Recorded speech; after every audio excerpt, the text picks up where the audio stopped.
Salut, c'est Sam, journaliste à Rolling Stone et WeFM. Vous le savez, chaque vendredi, je vous raconte la petite histoire de musique amplifiée. On avait déjà analysé ici Smells Like Teen Spirit, l'album MTV Unplugged in New York, voire même fait un sketch sur la mort supposée du grunge. Aujourd'hui, c'est une autre chanson de Nirvana que vous avez décidé sur Tipeee, Utip ou via les souscriptions YouTube. Et pour cause, c'est un titre ressuscité par le film The Batman, Something in the Way. Something in the way, yeah.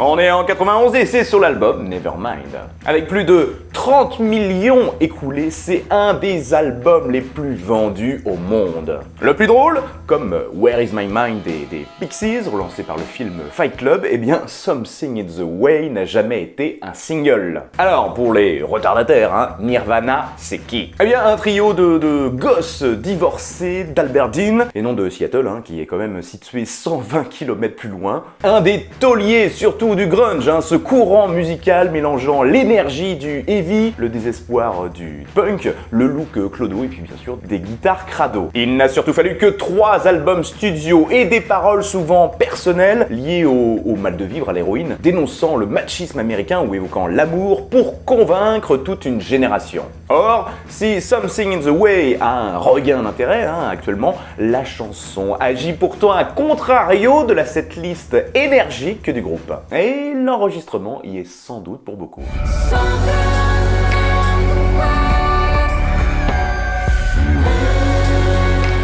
Le titre a été écrit 1 an avant sa sortie sur album. On entend d'ailleurs une version dans un medley avec You Can Change Me et Burn My Bridges présente sur cette compilation en 2015.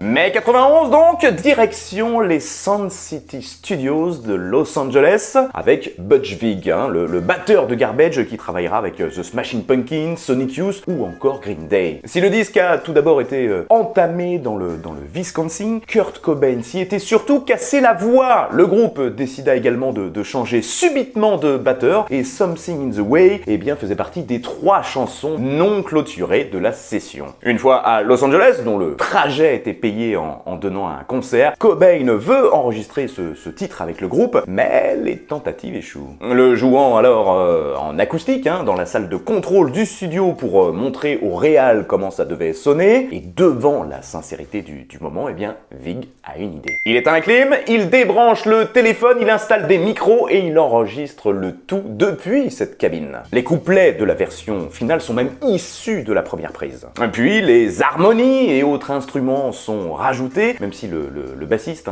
Chris Novoselic, et le nouveau batteur Dave Grohl ont du mal à se faire au tempo initial. Mais ça, on s'en reparle tout à l'heure.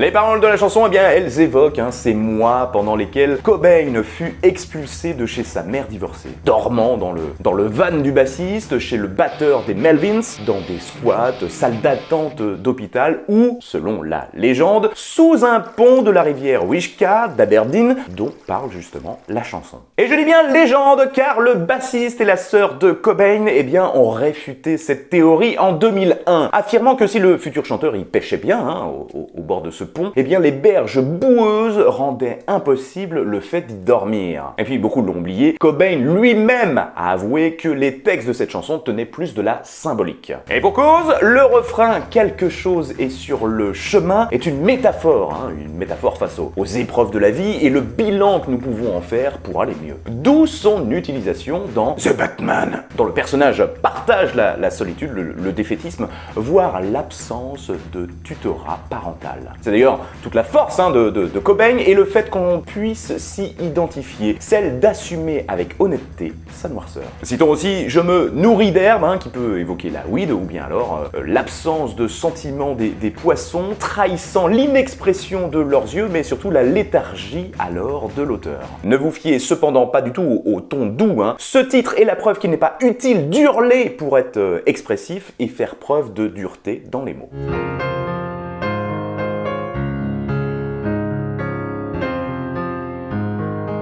Bon, je vous le disais tout à l'heure, hein, le bassiste et le batteur en ont bavé. D'abord parce que eh bien, le chant chuchoté, les difficultés à ressaisir hein, ce moment de sincérité ont limité les prises et obligé à rehausser les niveaux d'enregistrement. Mais surtout, pour cette balade à 2 accords, il s'agit de la même guitare désaccordée que sur le titre Polly.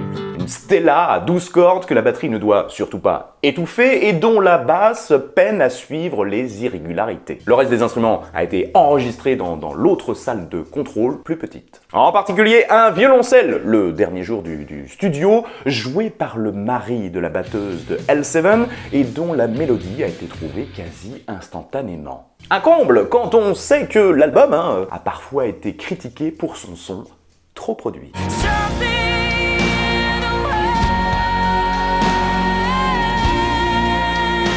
Allez, quelques fun facts pour finir. Et il paraît que Cobain a tagué les paroles de cette chanson sous ce fameux pont, il paraît. Évidemment, j'invite tout le monde à écouter la version acoustique, jouée sur MTV en 94, juste quelques mois, semaines avant le décès du chanteur. Il n'y a pas que The Batman dans la vie, évidemment, le titre est apparu aussi dans ses films.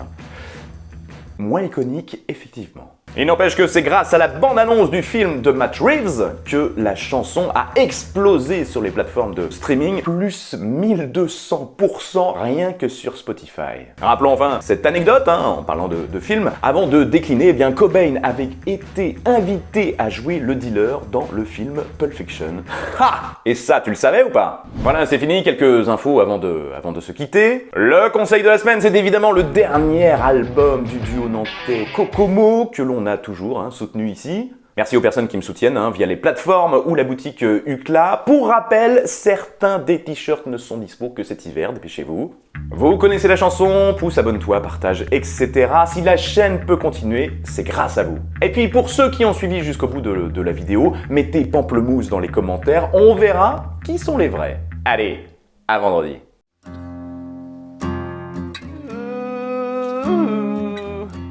Just